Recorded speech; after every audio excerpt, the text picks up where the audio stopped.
很高兴能给大家带来一场为我的教福。大家好，我是谢雷，我是镜子。今天去参加一场特殊的婚宴演出，因为不是对外的，是自己人。镜子的姐姐结婚，当初我们结婚的时候，她是伴娘，我们因为已经成婚了，所以不能去做冰箱，那么我们就去驻唱，在吴江的盛泽，赶紧出发。最近小区里好像是在改造，已经个把月了，出行不是很方便。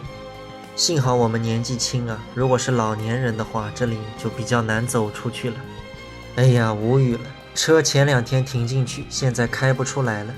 晚上要搞到9点多，早上的话6点多就开始了。今天幸好我妈一起去参加婚礼，可以开她的车，不然的话我们去盛泽演出只能打车过去了。难得自己不用开车。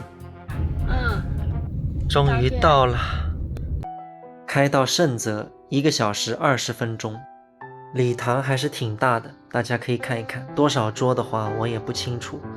本来这个婚宴早就要举办了，之前因为疫情嘛，一直延期。先坐下来吃点冷菜，一会儿婚宴开始，我们上去唱。最盛大的浪漫是终其一生的专注，相逢的意义在于照亮彼此。不然的话，一个人喝酒也很浪漫，一个人吹风也能清醒。希望大家能把最真挚的祝福送给他们。很高兴能给大家带来一场为我的教福，希望你都能够把伟大的一世上过清风明月上半天涯。一首爱情的品牌上层作品送给你。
谢谢，好听吗？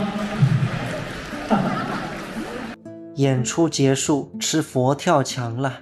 看看这个大龙虾，菜还是相当不错的。姐姐姐夫要过来敬酒了，准备起立。Later， 婚宴结束了，这是我拿到的小礼品。结束了，回家。我告诉大家一个感悟啊，我参加了这么多婚礼的演出，这么多婚宴，让我更加坚定了要珍惜自己的这个小家庭。家和万事兴。